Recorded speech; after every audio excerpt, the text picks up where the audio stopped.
أعوذ بالله من الشيطان الرجيم بسم الله الرحمن الرحيم সম্মানিত সুধী, আজকে আমরা যে বিষয়টি নিয়ে আলোচনা করব সেটি হচ্ছে ইস্তেগফার করা।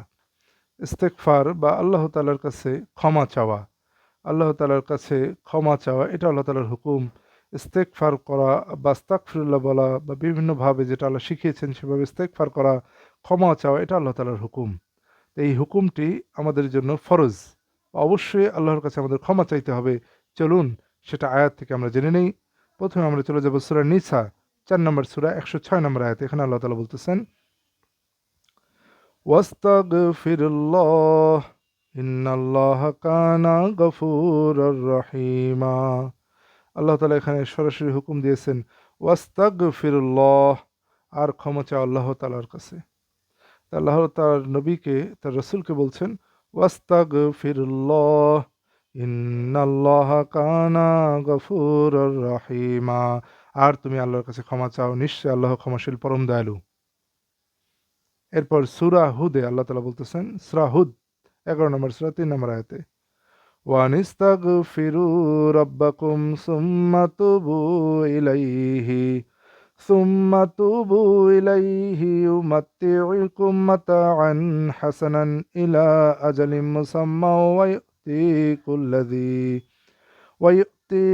كل ذي فضل فضله وإن تولوا فإني أخاف عليكم عذاب يوم كبير। আর তোমরা তোমাদের রবের কাছে ক্ষমা চাও, তারপর তার কাছে ফিরে যাও। তিনি তোমাদেরকে নির্ধারিত সময় পর্যন্ত উত্তম ভোগ উপকরণ দেবেন এবং প্রত্যেক আনুগত্যশীলকে তার আনুগত্য মোতাবিক দান করবেন। আর যদি তারা ফিরে যায় তবে আমি নিশ্চয়ই তোমাদের উপর বড় এক দিনের আযাবের ভয় করছি। এখানে আল্লাহ তাআলা বললেন ওয়ানিস্তাগফিরু রাব্বাকুম, যে বিষয়টির দিকে আমি আপনাদের বিশেষ করে জানাতে চাচ্ছি, ওয়ানিস্তাগফিরু রাব্বাকুম, আর তোমরা ক্ষমা চাও তোমাদের রবের কাছে, এটা আল্লাহ তাআলার হুকুম। আর তোমরা ক্ষমা চাও তোমাদের রবের কাছে, এটা আল্লাহ তাআলার হুকুম। তাহলে আল্লাহ তাআলার কাছে আমাদের ক্ষমা চাইতে হবে। চলুন সূরা গাফির, সূরা মুমিন 40 নম্বর সূরা 55 নম্বর আয়াতে আল্লাহ তাআলা বলছেন, ফাসবির ইন্না ওয়া'দাল্লাহি হাক্কুন ওয়াস্তাগফির লিজামবিকা ওয়াসাব্বিহ বিহামদি রাব্বিকা বিল আশিয়্যি ওয়াল ইবকার। ফাসবির ইন্না ওয়া'দাল্লাহি হাক্কুন, কাজেই তুমি ধৈর্য ধারণ করো, নিশ্চয় আল্লাহর ওয়াদা সত্য। ওয়াস্তাগফির লিজামবিকা, আর তোমার পাপের জন্য ক্ষমা চাও। ওয়াসাব্বিহ বিহামদি রব্বিকা, আর পবিত্রতা ঘোষণা করো তোমার রব, প্রশংসা সহ তোমার রবের, বিল আশিয়্যি ওয়াল আবকার, সন্ধ্যা সমূহে এবং সকালে সমূহে। তাহলে এখানে আল্লাহ তাআলা বলছেন ফাসবির ইন্না ওয়াদাল্লাহি হাক্কু, আর ফাসবির অথবা ধৈর্য ধারণ করো, সুতরাং ধৈর্য ধারণ করো, নিশ্চয়ই তোমার আল্লাহর ওয়াদাল্লাহি, আর আল্লাহ তাআলার ওয়াদা হাক্কু সত্য।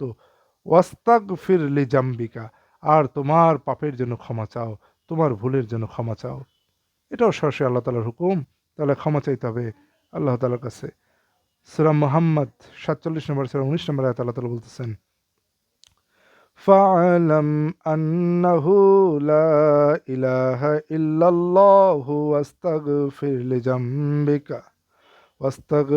لذنبك وللمؤمنين والمؤمنات والله يعلم متقلبكم ومثواكم।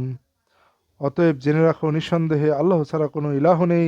তুমি ক্ষমা চাও তোমার ও মুমিন নারী পুরুষদের ত্রুটি বিচ্যুতির জন্য। আল্লাহ তোমাদের গতিবিধি এবং নিবাস সম্পর্কে অবগত রয়েছেন। তাহলে এখানে আল্লাহ তাআলা তার রাসূলকে বলছেন ফাআলাম আন্নাহু লা ইলাহা ইল্লাল্লাহ, অতএব জেনে রাখো আন্নাহু, যে লা ইলাহা ইল্লাল্লাহ, নেই কোনো ইলাহা আল্লাহ ছাড়া। ওয়াস্তাগফির লিজামবিকা, আর ইস্তেগফার করো, ক্ষমা প্রার্থনা করো তোমার পাপের জন্য। ওয়ালিল মুমিনা ওয়াল মুমিনাত, মুমিন পুরুষদের এবং মুমিন নারীদের জন্য। তাহলে নবীজিকে আল্লাহ তাআলা নির্দেশ দিচ্ছেন তোমার পাপের জন্য ক্ষমা প্রার্থনা করো, আর মুমিন পুরুষ এবং মুমিন নারীদের জন্য ক্ষমা প্রার্থনা করো। আল্লাহু ইয়ালামু মুতাকাল্লাবাকুম ওয়া মাসওয়াকুম, আল্লাহ তাআলা জানেন তোমাদের গতিবিধি এবং তোমাদের নিবাস সম্পর্কে। তাহলে এখানে আল্লাহ তাআলা তার রাসূলকেও বলেছেন, আবার এখানে স্বাভাবিকভাবে আমাদের উপর এই হুকুমটা চলে আসে, তাহলে আমরা নিজেদের উপর জন্য ক্ষমা চাইবো, আল্লাহর কাছে ক্ষমা চাইবো, এটা আল্লাহ তাআলার হুকুম, আমাদের ক্ষমা চাইতে হবে। এরপর সূরা মুজাম্মিল, দীর্ঘ আয়াত, এখানে আল্লাহ তাআলা বলতেছেন, আমরা পুরো আয়াতটি শুনবো মনোযোগ সহকারে। ৭৩ নম্বর সূরা মুজাম্মিল ২০ নম্বর আয়াত, এখানে আল্লাহ তাআলা বলতেছেন, ইন্না রাব্বাকা ইয়ালামু আন্নাকা তাকুমু আদনা মিন সুলুসাল লাইলি ওয়া নিসফাহু ওয়া সুলুসাহু وطائفة من الذين معك والله يقدر الليل والنهار عليما لن تحصوه فتاب عليكم فاقرؤوا ما تيسر من القرآن عليما سيكون منكم مرضى وآخرون يضربون في الأرض يبتغون من فضل الله وآخرون يقاتلون في سبيل الله فاقرؤوا ما تيسر منه وأقيموا الصلاة وآتوا الزكاة وأقرضوا الله قرضا حسنا وما تقدموا لأنفسكم من خير تجدوه عند الله هو خيرا وأعظم أجرا واستغفروا الله إن الله غفور رحيم। নিশ্চয়ই তোমার রব জানেন যে তুমি রাতের 2/3 কিছু কম অথবা অর্ধরাত অথবা রাতের 1/3 সালাতে দাঁড়িয়ে থাকো এবং তোমার সাথে তোমার উম্মতের একটি দলও দাঁড়ায়। আর আল্লাহ রাত ও দিন নিরূপণ করেন, তিনি জানেন যে তোমরা তা করতে সক্ষম হবে না, তাই তিনি তোমাদেরকে ক্ষমা করলেন। অতএব তোমরা কোরআন থেকে যতটুকু সহজ ততটুকু পড়ো। তিনি জানেন তোমাদের মধ্যে কেউ কেউ অসুস্থ হয়ে পড়বে, আর কেউ কেউ আল্লাহর অনুগ্রহ সন্ধানে পৃথিবীতে ভ্রমণ করবে, আর কেউ কেউ আল্লাহর পথে লড়াই করবে। অতএব তোমরা কোরআন থেকে যতটুকু সহজ ততটুকু পড়ো, আর সালাত কায়েম করো, জাকাত দাও এবং আল্লাহকে উত্তম ঋণ দাও। আর তোমরা নিজেদের জন্য মঙ্গলজনক যা কিছু অগ্রে পাঠাবে, তোমরা তা আল্লাহর কাছে পাবে প্রতিদান হিসেবে উৎকৃষ্টতর ও মহত্তর রূপে। আর তোমরা আল্লাহর কাছে ক্ষমা চাও, নিশ্চয় আল্লাহ অতি ক্ষমাশীল পরম দয়ালু।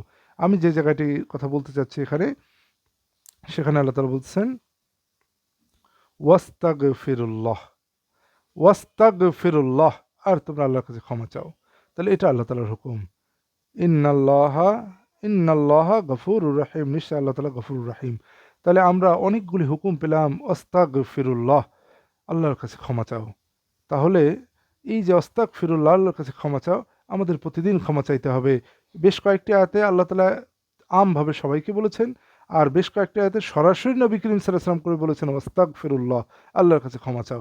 তাহলে স্বয়ং রাসূল আকরাম সাল্লাল্লাহু আলাইহি ওয়াসাল্লামের উপর যেটা ফরজ ছিল, আবার আমাদের উপর যেটা ফরজ, যদি আমরা ভাবি যে আমরা কিসের জন্য ক্ষমা চাইবো, অনেকেই ভাবতে পারে আমি তো গুনার কাজ করিই না তেমনটা, আমরা কিসের জন্য ক্ষমা চাইবো, এটা আসলে ভুল।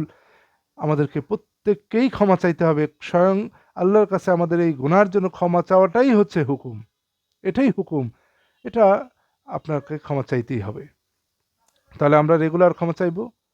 ঐতিহাসিকভাবে আমরা জানি নবী করিম সাল্লাল্লাহু আলাইহি সাল্লাম দিনে কতবার ক্ষমা চাইতেন। সুতরাং আমরাও ক্ষমা চাইবো আল্লাহ তাআলার কাছে প্রতিদিন। যখনই আমরা মনে পড়বে তখনই আল্লাহর কাছে ক্ষমা চাইবো, ইস্তেগফার করব। আল্লাহ তাআলা আমাদেরকে এই ইস্তেগফার করার সামর্থ্য দান করুক। আমিন।